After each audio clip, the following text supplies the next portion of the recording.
Closed doors, I'm a fool for your love. In 1992, Imee, there was an agreement between the Ramos administration and the Marcos family already regarding the burial of your father. Right. And I'll read the 4 conditions in 1992. Number 1, the body would be flown straight from Hawaii to Ilocos Norte. Number 2, Marcos would be given honors befitting a major, his last rank in the armed forces of the Philippines. Number 3, Marcos's body would not be paraded in Metro Manila. At that time, this was then Secretary Alunan explaining this because the wounds were still fresh in the minds of people. And the 4th condition, there would be no burial at the libingan ng mga bayani. And Alunan then noted that Marcos had wanted to be buried beside the grave of his mother in Batac, Ilocos Norte. Okay. Did the Marcos family renege on the agreement? No.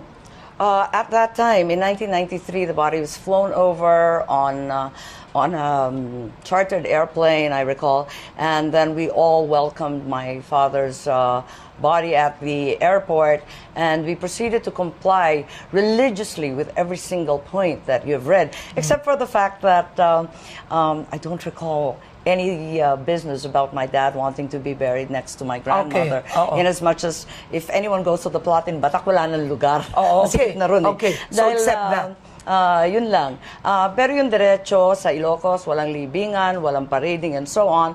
That was all complied with absolutely accurately, and that was 24 years ago. Yeah. And it actually reinforces what the Supreme Court said, that this is a political question. Sapagkat ang dahilan na sinabi nila nung panahon ni FVR at ni Secretary Alunan at that time was that it would be a threat to national security. Kapag binaba pa by land at magmarcha pa from Ilocos, dadaanan lahat ng probinsya isa-isa, dadami yung tao, magkakagulo, it would be completely out of control, and that they were fearful that it would cause havoc and mayhem and so on. So we complied. We said, okay, iuwi lang natin si Tatang. At pagkatapos nun, pag nandito na yung Apulakay, saka na lang, pag-isipan. But did you agree that he would not be buried at the libingan ng mga bayani? I don't recall that portion. Okay. Yeah. No, at that time, yes. Yes. Absolutely, at that time. Nung 1992, we agreed. Okay. Kaya nga, linagay na lang dun sa likod ng bahay, sa Batac. At that time. So, 1993, nung pinasok, talagang sumunod kami. Tumalima kami, eksakto kung ano yung pinagkasunduan. Hindi naman kami magulong kadil. Pero nga, yung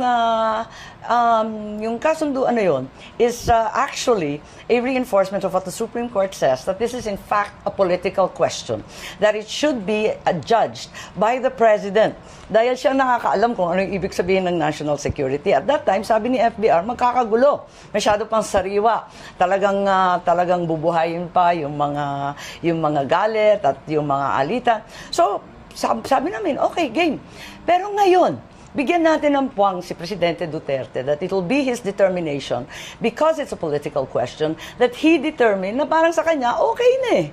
Matagal na eh. Ang haba-haba ng panahon, 27 years. Nung time na yon, marahil, kahit kami, medyo kinakabahan din dahil 3 years, no? 3 years, mainit pa nga eh.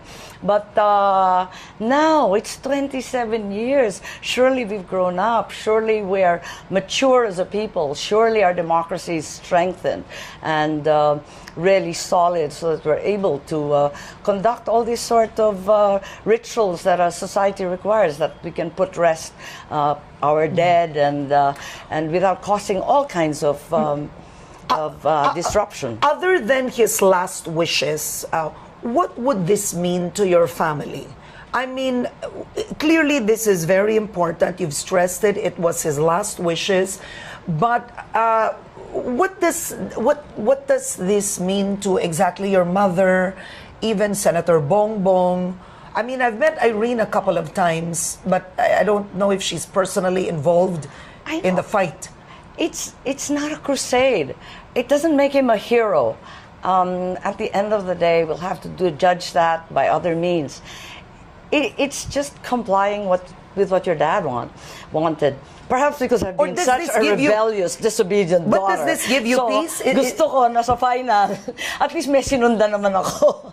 And, no, really, I on a think that's a serious big note. deal. That's a big deal for me. For us, it's quite simple. There's no big statement that he's now become a national hero or anything like that. As I said repeatedly, all we want is a simple soldier's burial, not the big hero's welcome that they keep talking about, not the huge state funeral that will entail time and cost and so much energy. No, we just want a simple soldier's burial, yung pangkaraniwang paglilibing ng isang kawal, dahil yun ang gusto niya. Sa amin, konti lang kasi hinihingi ng tatay ko. It's a very simple, rather austere man. And, But do you believe dahil gusto lang niya to, or you believe in your heart he deserves it?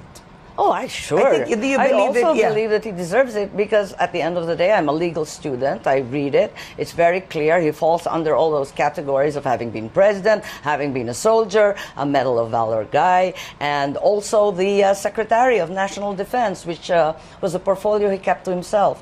And sa akin, gusto ko talaga na sumunod dahil yun nga, yung hiniling niya. Pero wala naman kami mga ilusyon na biglang magbabago, magugunaw yung mundo, tapos lahat ng pagtingin ng tao, o hero na, tapos ilalaglag lahat ng kaso. Wala yun. Talagang tuloy-tuloy pa rin yung mga kaso, yung mga issue na rineraise, talagang hindi naman matatahimik yan. Ang akin lang, ang hinihiling ko, what I'm really asking everyone for, is that we have an extremely well-informed, connected new generation.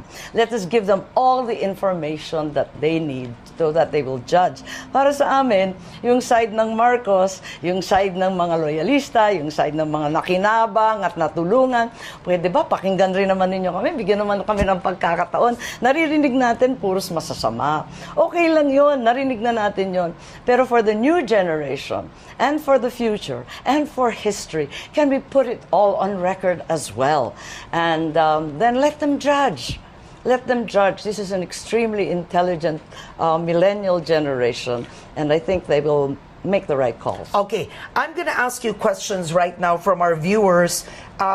Clearly this cannot be his real name, but his name's John on Twitter. Yeah. Can Imee Marcos understand that many people find it disgusting that they live in wealth with money stolen from the Filipino people?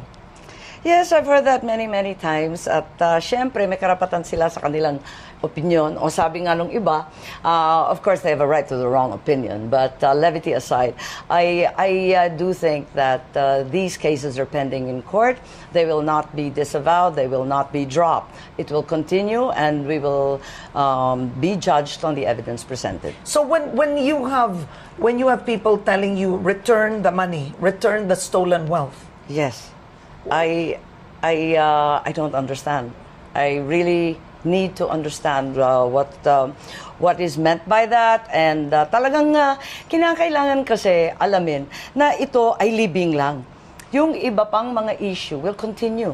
So, wag nating kulitin at itatambak sa isa kasi yan ang unang naaaral mo sa law school. Kailangan maliwanag ka, just as the Supreme Court has